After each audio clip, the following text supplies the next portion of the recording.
It's getting to the point where I have been thinking about how much I need a thermal rifle build of some sorts, but as you guys know, I'm quite poor, and therefore I don't have a lot of money, which means I needed to think about how I could build a thermal rifle build for really, really cheap. But I didn't want a garbage thermal rifle build. I wanted something that was quality that I could use.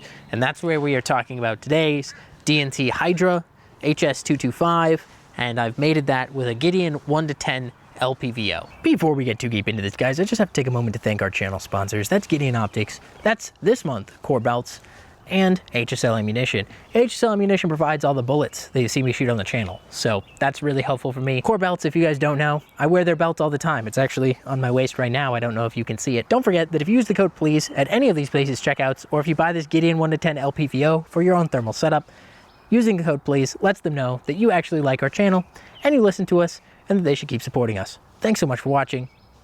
Taco Bell. All right, let's talk about why I might have picked the DNT HYDRA. Well, I had a lot of people tell me about the DNT HYDRA, but I didn't need a dedicated thermal scope. I needed a thermal clip-on to mate with an LPVO.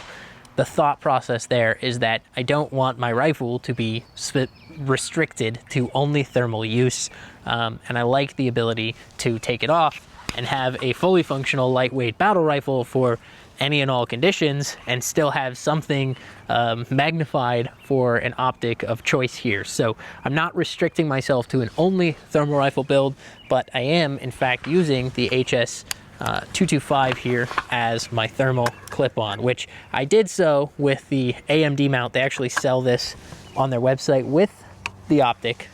And it's super easy, it clips on, and it's very easy to remove because this is a quick detach mount. I have this mated with the Gideon 1-10 LPVO.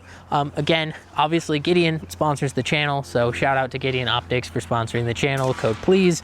But the 1-10 is a ridiculously good price. It's $399, so sub $400 1-10 with, that's what this comes in as. At the time when I got this, it was $799. It's currently on their website for $999, which is still a very, very good price, and I'm going to talk about that in a second. Now, the drawbacks, there are some, so I'm going to get them out of the way right away. This is a clip-on mode, and the clip-on mode is 3x magnification, so there is no 1x magnification with this optic. That isn't necessarily a bad thing. It's just something to be aware of because I have a 1-10 magnification here, but that means that with this as a clip-on stuck in the 3x mode, this only really zooms into like 2, 2.5, 3. So it's more of a 1-8 versus a 1-10. That being said, I can still mount this to the thing and then magnify it further with my optic to about 3 times before I start to lose any resolution. You might be thinking to yourself, like, why did I go with the HYDRA over anything else? Well, it was the cheapest at the time. So I really wanted to find out, like, okay, what is the cheapest quality thermal that I can get? And this it really is the cheapest thermal on the market. It also has the ability to be used as a dedicated rifle optic if you choose to do that. Which I did try it as such, and it's really cool. So I am going to talk about just a few features with the HYDRA and why you might want to consider it, because that's kind of what you all are wanting to focus on this review. I'm obviously going to compare it against something a little more expensive, like, you know, a Nightforce and an iRay RH25, which is about a $7,000 setup, which right now, or until recently, was sort of the standard for a thermal rifle build with an LPVO. You were looking at buying an RH25 or another micro thermal and mounting it again in front of an LPVO. So I'm going to set this to the side. The main reason I chose the Gideon 1-10 is obviously priced at $399.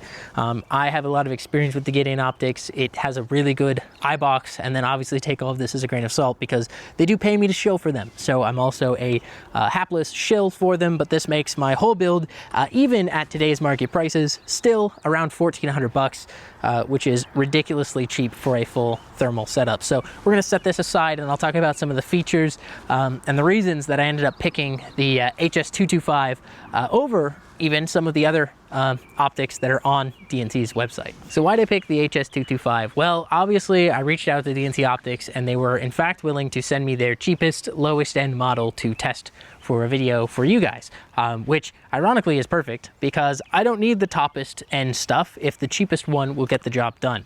And some of the features on this are everything that I was wanting. And another reason that I actually wanted the cheaper model as opposed to a more expensive model is battery life. The HS225 here has a 5+ hour battery life. We lasted about 5-ish hours regular use. And their higher end models, you actually do lose some things. You lose battery life. So their highest end models only in at 4 hours. It goes like, I think it's 4 hours, 4.5 hours, and then this one lasts 5.5 hours. So you get a longer battery life with again, it's also smaller and lighter weight. And since I'm using it as a clip-on versus a dedicated thermal optic, it was smaller, it was lighter weight with a better battery life. Those are some advantages, and I was like, that's a great advantage. I will take that one. Some of the other features that this does have that I think are worth noting that does matter to me is it has a recoil activated recording mode. So if you want to record in camera because you're using it for hunting or whatever, you can tap the video button once and it will switch to recoil activated mode, which means when you shoot, it will record the 10 seconds before you shot and the 10 seconds after you shot. So that's a really cool feature. I like that. I know a lot of the higher end scopes have been offering that for quite some time, so it's a really cool feature to have on something new and cheap like this. The other thing it is just a 225 sensor. That's not the highest end thermal sensor. They go up a lot higher than that. And the reason I was okay with that is, again, because it is just a clip-on and it's so cheap for the price. And then DNT does something a little different. They have like a super resolution mode, which they are referring to as AI upscaling. And the super resolution does a really good job. It has a refresh rate of 60 Hertz, even with the super resolution. And I tested it at both 25 yards, at 50 yards, at 75 yards, and even 100 yards. And it really did hold its own. I did mention that I'm going to compare it against something more expensive, so we did compare it against something more expensive. You will be seeing it maybe slightly out of focus because it's pretty tricky to get the camera to focus through my LPVO and then also through this, but I think it does a really good job and it shows you how competitive it is against the iRay RH25. So at the 25 yard range, they look very, very similar. Obviously this one's going to be more magnified because the RH25 does 1x magnification, which is really cool. And then where this guy really, really lacks, and I think this could be fixed with a firmware update. So I'm glad I'm making this video because DNT, I'm asking you to update the firmware. In clip-on mode, you cannot use this as a magnified optic, which means that if I put it in front of my LPVO, I only have the zoom range on my LPVO for it to work. I'd really like for them to update that because as a standalone optic with clip-on mode turned off, it will zoom in 12x, and the 12x magnification is actually usable. I'd really, really like the ability to put it into clip-on mode and then still maintain my magnification options, like with the iRay RH25, where you can simply zoom in clip-on mode or in scope mode, rifle mode, however you want to call that. I don't know why they have that disabled on this, and it I know is something that they can add in with a firmware update. So I'm hoping that they watch this, they see that, and they do it. One of the cool things about DNT, since I started testing this and talking to other people who have tested their optics before, is that it seems like they really do listen to people, and they're even working on moving their manufacturing plant to the US. So they are looking to have a US-based production for these, which would be absolutely insane. Whether or not they can maintain this ridiculously cheap price point, affordable price point, and do that remains to be seen. I'm really hoping they can, or at least stay close to it. I would pay $1,200 instead of $999 for this if it was a US manufactured product. No questions asked. It's still better than everything else on the market at way less than a third of the price. In this case specifically, less than 1/4 of the price. If you're looking at the iRay RH25s, I want to say those are about $4,000 right now. So this does really, really well against something like an iRay. It has a lot of the features that a lot of other thermals have, and then it can be, again, used as a dedicated thermal optic if that's what you're looking for. So if you're just looking for a super budget dedicated thermal optic, this is a perfect option for you. And then obviously if you're looking to pair it with an LPVO, this plus a Gideon is $1,400 bucks. pretty dang hard to beat. Okay, so activating clip-on mode is something I probably want to mention because it's something that I wish I would have realized before I did this. First of all, you don't have to keep the eye cap on. I do. It prevents glare, and I was able to clip this on and press it up against my optic, so I did. But one of the things with activating clip-on mode, if you intend to use it as a clip-on as well as a dedicated thermal, I wish I would have known this immediately because I used to think it was a pain in the butt. Once you turn it on, you don't have to go into the menu and switch it to clip-on mode. You can just press the video button twice and it'll switch into clip-on mode, and then you can zero it from there. And then if you double tap the video record button again, it'll switch back into scope mode. Makes it a lot faster and easier to use. I wish I would have known that. I wish someone would have told me that. It is in fact in the manual. I just didn't read the manual until halfway through my review and using it. Other than that, I mean, I think the results speak for themselves. I don't know how much else I need to say about this. To me, this is a more than adequate setup, and not just like more than adequate, but good to the point where I don't feel like I need to get another thermal hybrid setup. I think I would like to get a dedicated thermal setup, and one of the reasons I don't want to do just thermal for that, I'd like to have a thermal night vision cross, is because thermal one burns battery life like nobody's business, so 5 hours on a scope. But if you have something that can do thermal and night vision, which they do, they have a therm night is what they call it. That can do night vision all the time and then switch to thermal when needed. It has a lot longer battery life because you don't need to always have the thermal sensor running.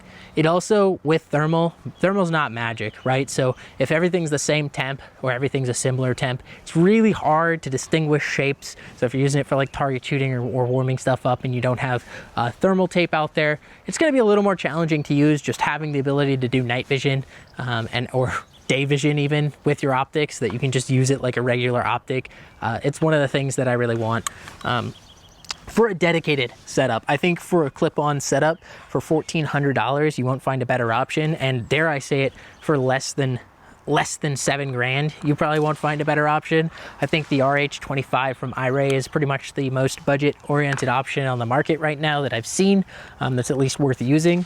And this not only holds up to it, but I think excels versus that. Now, again, that is with the weird quirk that you can't magnify the optic while it's attached. And I'm hoping that DNT will see this and update the firmware and allow you to magnify the optic while it's attached in clip-on mode. Because if it had that, it would be a non sequitur. There's no reason to ever buy an iRay RH25 again. I think that this is a really, really cool setup. It has the 3x option, and then if you're like, I really don't want to be stuck with a 3x magnification at all times, you can spend a little more money on their higher resolution models.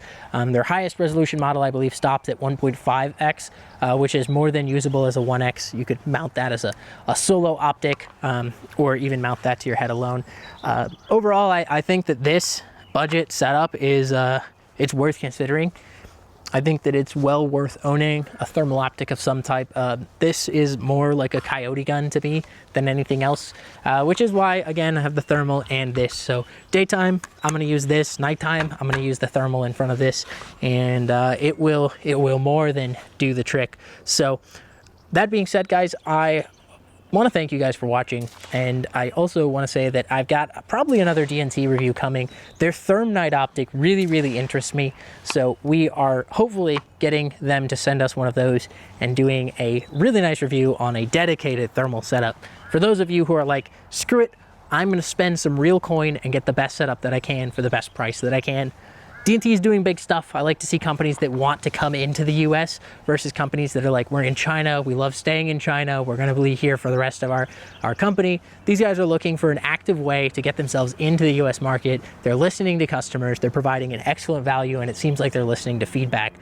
During the process of this review, I've had their marketing person nonstop spam me with messages asking me how the review's going, to the point where it's kind of annoying, but I think that that's an amazing thing to hear from a company where they care so much about the review that they're asking constantly, if you have any issues, how's it doing, are there any problems? I think that that is what I want to hear from companies. So yes, it's a little annoying to have a million emails from one marketing guy, but I think that that's a fantastic thing because it shows that they actually care about the product that they're putting out. And to their credit, I used this in the mass humid of Texas, which is where you're seeing all of this B-roll footage from.